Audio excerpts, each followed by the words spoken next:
네, 안녕하세요. AFPK의 저는 이제 세금 설계 파트를 강의하고 있는 박명희 교수입니다.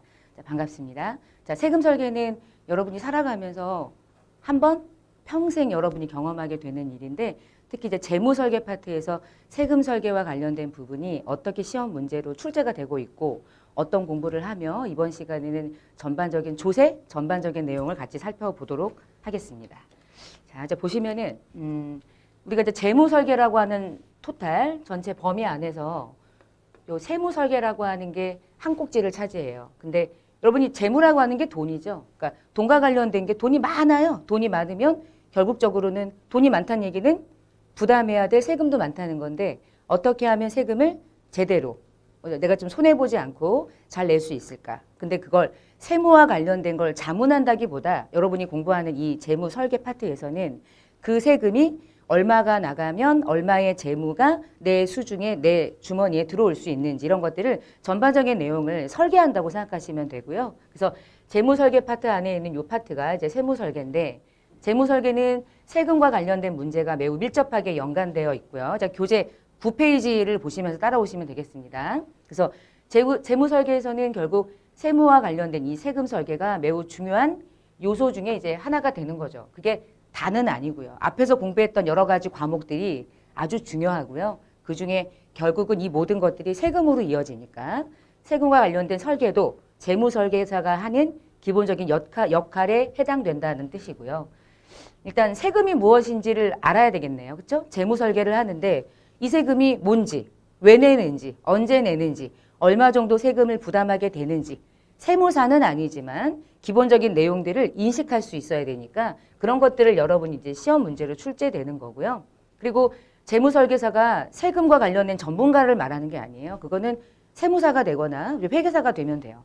근데 여러분이 이제 재무설계를 통해서 해야 될 역할 중에 하나는 세무 전문가와 함께 앉아서 이러이러한 상황이 있는데 어떻게 세금을 설계하면 좋을지를 역할을 이제 얘기를 하는 거죠. 그러니까 그런 부분들에 대해서 의사소통을 하기 위해서는 기본적인 내용을 어느 정도는 감지하고 있어야 된다는 뜻이고요. 전반적인 세법에 대해서 기본적인 틀을, 기본적인 그 세금이 왜 나왔는지, 어떻게 나오는지, 아주 많은 세율을 달달달달 외운다기보다는 그래서 기본적인 개념을 이해하는 게 되게 중요한 부분이고요. 여러분이 공부하는 것도 이런 것들을 목표로 해서 시험 문제도 대부분 출제가 되고 있다고 보시면 되겠습니다. 그래서 이 세금 설계가 전체 시험 문제가 30문항이죠. 30문항 중에서 이제 우리 교재는 6장으로 구성이 되어 있는데요. 제 1장 이제 이번 시간에 공부할 부분에서 한 문제 아니면 3문제 정도가 출제된다고 해요.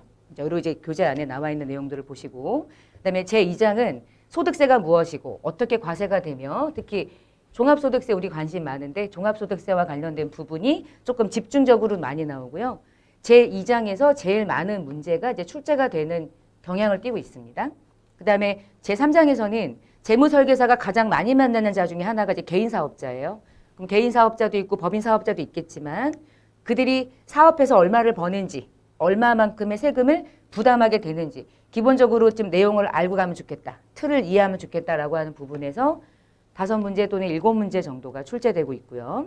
그리고 우리 금융소득이라는 게 뭔지 알죠? 이자나 배당 같은 거. 그러니까 내년부터는 금융소득이라는 게 별도로 만들어지는데 그 금융소득은 누가 신고하고 얼마 정도를 우리가 말하는 그 금융소득이라고 부르며 그리고 종합과세는 어떻게 할 것이며 우리가 주식을 팔면 세금 내나요?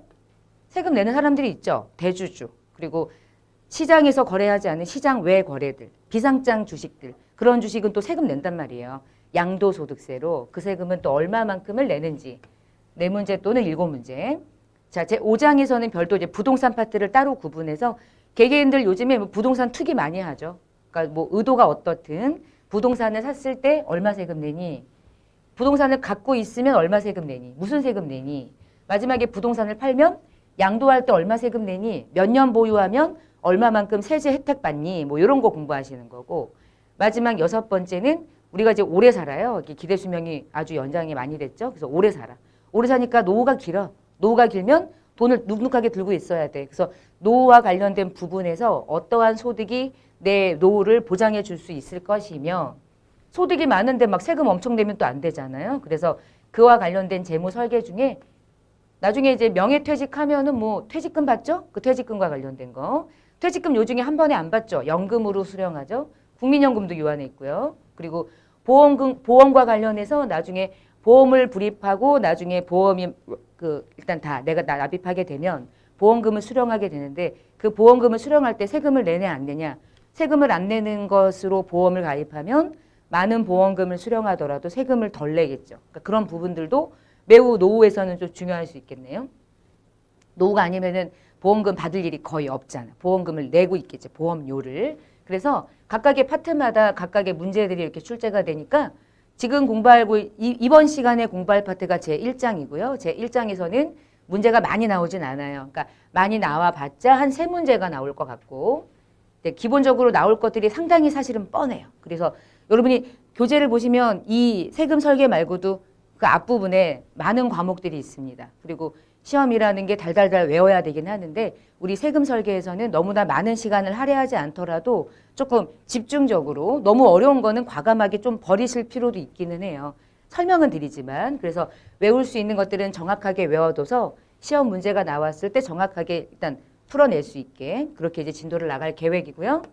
30문장 중에 이제 우리는 제1장으로 들어왔다. 그래서 제1장은 세금 설계와 관련된 전반적인 총론을 다루는 파트고요. 자, 이제 우리 교재 안에 있는 제1장의 구성 목차는요. 세금 설계가 뭐고 누가 책임질 것이며 우리는 어디까지의 책임 범위를 가지고 있느냐. 우리가 세무사가 아니라는 걸 생각하셔야 되고요. 그리고 세금 설계는 어떤 프로세스를 가지고 재무 설계할 때 사용될 거며 세금을 이해해야 되니까요. 세금은 뭐가 있지? 세법이라는 건 어떤 원리와 어떤 원칙을 해가지고 적용하고 있을까? 세금은 누가 내는 거며 어떻게 신고하는 거고 내가 세금을 내라고 날라왔는데 나는 그 세금을 낼 이유가 없다. 그러면 얘기해야죠. 저 이거 안 낼 거다. 불복 신청하고 막 그런단 말이에요. 그런 것도 조금 알고 있으면 재무 설계할 때 다소 도움이 되겠죠. 우리가 세무사는 아니지만 여러분이 시험 보는 이 파트가